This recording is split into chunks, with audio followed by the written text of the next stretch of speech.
These woods are an example of what can be accomplished without man's interference. This forest, away from any town or communal society, is as untouched by man as any mass of green can be. It would be easy to mistake an area like this as a place of solitude and silence. That is not the truth.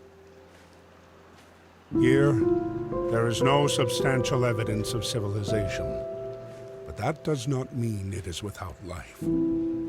Wind and water fill the amphitheater with motion and meaning. Endless chatter of woodland beings permeates within this arborous cathedral. These are not idle conversations. It is an opera, a symphony, a concerto of unification, perfectly executed by design. There is no explanation for how these beings coexist. There is no reason to know why.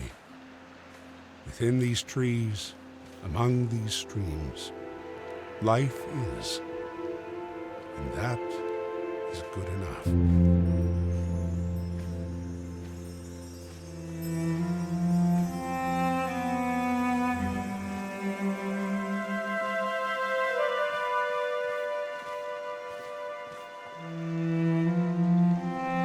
Nature is not entirely benevolent, and yet this does not take away from its beauty. Animals are hunted and eaten alive, with no knowing of anything outside of this forsaken wood. Human life is very much the same. Every day is lived knowing that any moment could be your last. But it is assumed that now is not that moment. Today is not that day. There is a desire to strive for significance, but in the end, every day ends just the same. These vicious beings live doing what they must do to survive, even if it means the end of another creature's life. Does this make them any different than the small rodent burrowing its home within the confines of a tree to seek shelter from the outside world? Even something as beautiful as a flower can be subjected to draining the essence of other greenery to stand a little bit taller and glow a little bit brighter. There is a cruelty in nature that brings about destruction, and yet this forest still stands. Life carries on, even if it's not the life that came before.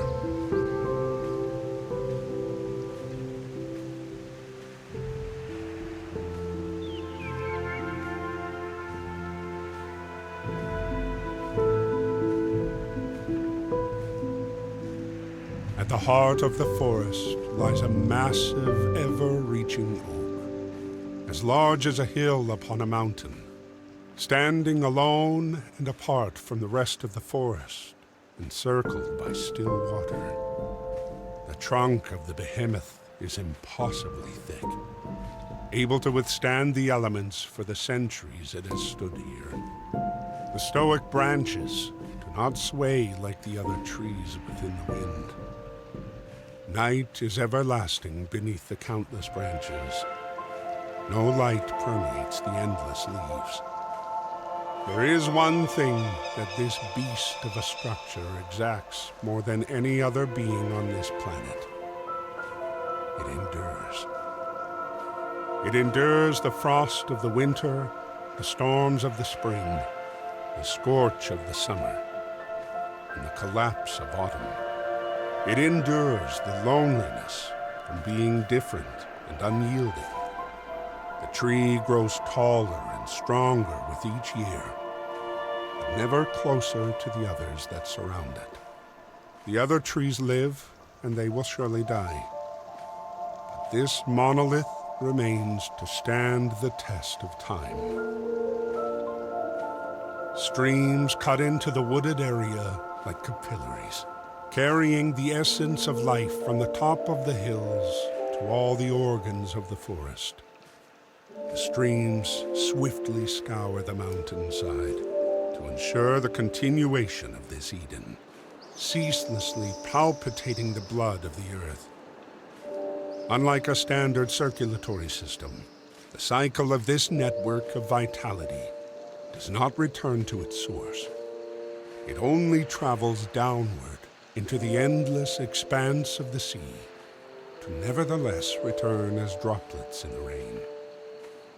Following the streams is a sure way to reach the colossal peak, if one were not to worry about the definitiveness of gravity. There is only one way to reach that height so directly, and it requires wings. Without a transport of such convenience, one must move onward into the dense arteries of the mountain, where the sun is no longer your companion, and the loneliness truly sets in. The dark takes over, and there is nowhere else but forward. There is no more going back.